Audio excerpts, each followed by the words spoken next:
Today we have Billy Hineline with us.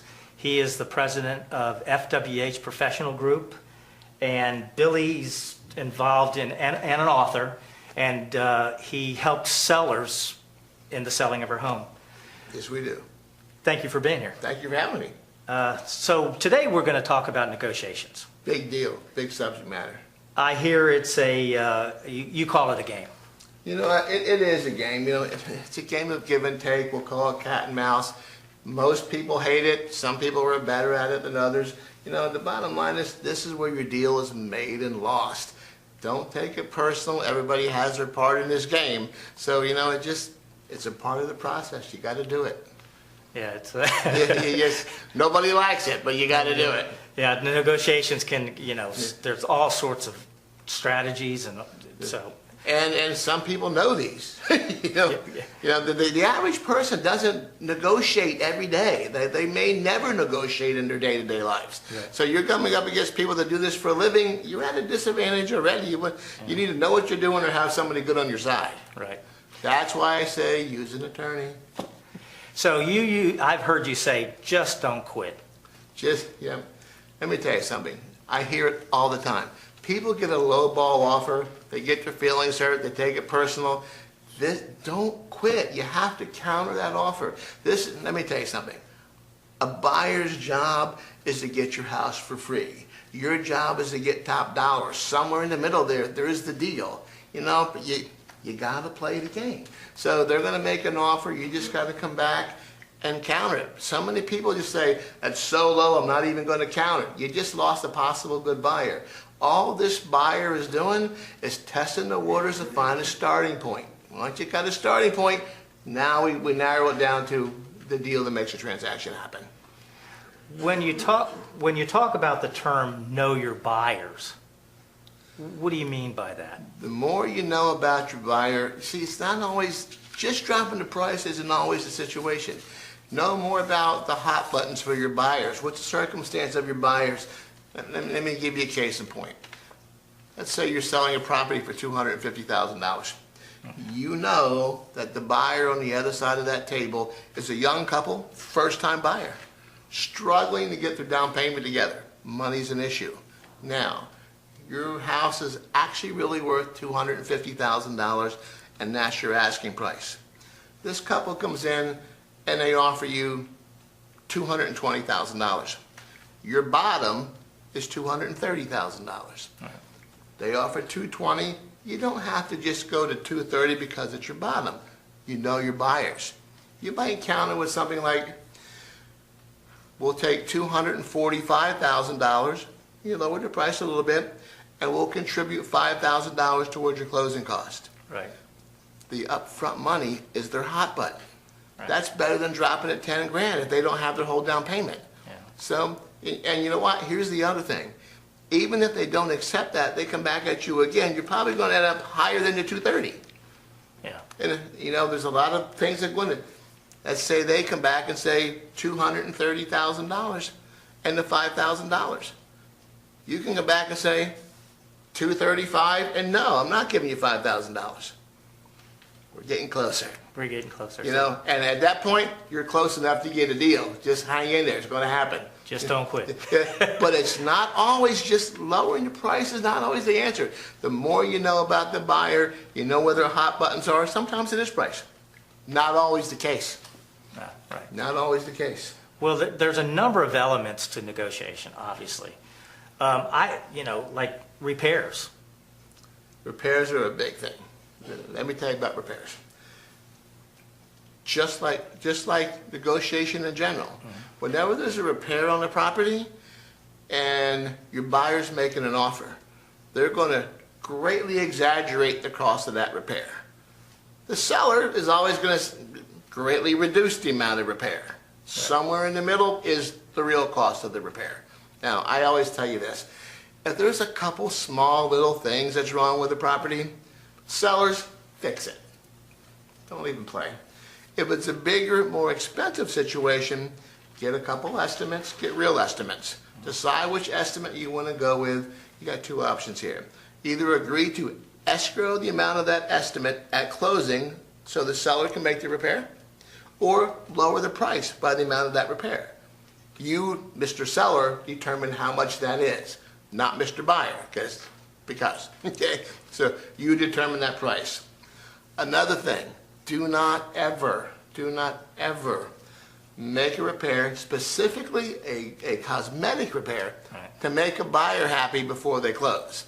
I want new carpets in the house and I want them to be this color. No. Because what could happen is your deal could fall apart and now you're stuck with that guy's color choices. Guess what? The next buyer may not like that color. He'll want you to put in another color. He'll want you to put it, and you're right back to where you started.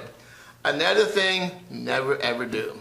Do not let the buyer make any repairs on your property before he owns the property. Before settlement, I don't care, he wants to put in a new kitchen because the kitchen's in bad shape and he's going to pay cash and put it in before settlement. No, you're not.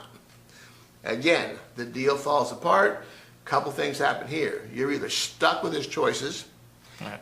He may leave you in the middle of the project. Now your house is in disrepair. Now you got to pay to finish it. Or he may try to sue you and tie your property up so you can't sell it over litigation from something he caused. Don't do it. Don't do it. Just don't do it. Time elements in a contract. You know, you have dates and time elements that you have to hit or miss. Walk us through some of your suggestions. These are important. There are going to be things in there like inspection clauses. A inspection clause should be 10 to 15 days. Have your inspectors come in. They don't need 30 days to do an inspection on your property. You just don't. You know, so you want 10 to 15 days for an inspection clause. Now, what the contracts will read, that the buyer has 10 to 15 days to do this, and if they don't do it in 15 days, you're accepting the property as is, you're okay with that. Yeah. Okay? Yeah. You know, inspection clauses is one of those out clauses where a potential buyer can get out of your contract. Yeah. So that's why you narrow those down. And that's from the date all the elements accepted. Yep. All terms of the contract are accepted. From the acceptance date, yep. So there's that. There's also mortgage contingencies. Mortgage contingencies. Oh my goodness. That's always The mortgage contingencies are now clauses in a couple of ways, and I'll come back to time elements. Mortgage contingencies, the first thing you want to see in a mortgage, what are the terms and conditions? A mortgage agreement of sale is going to say this mortgage is contingent, this sale is contingent on them getting a mortgage based between for 20 years, 30 years, this rate to that rate. Make sure it's a realistic rate. Right. Because what a buyer can do, what a sharp buyer, a professional buyer will do, is they'll put in a rate that it's lower than they know they can get. Now what happens is they take your property off the market for 3 or 4 weeks, and then they find a property they like better. Well, I can't get that rate. They're out of the contract. Yeah. I like to get a pre-qual letter. Absolutely. Always. Oh, absolutely. And not only get the pre-qual letter, call the mortgage broker, make sure it's good. Make sure it's a real letter from a real mortgage company. And until you have the pre-qual letter, I'm taking backup offers. Okay. Don't take it off the market till you got the pre-qual. Now, the other thing, time frame, Yeah, get back on. make it contingent that they have to make application within 5 days. 5 to 7. I'm not saying you get a mortgage commitment. No, right. You got to make application. You got to be talking to a lender Right. in 5 days.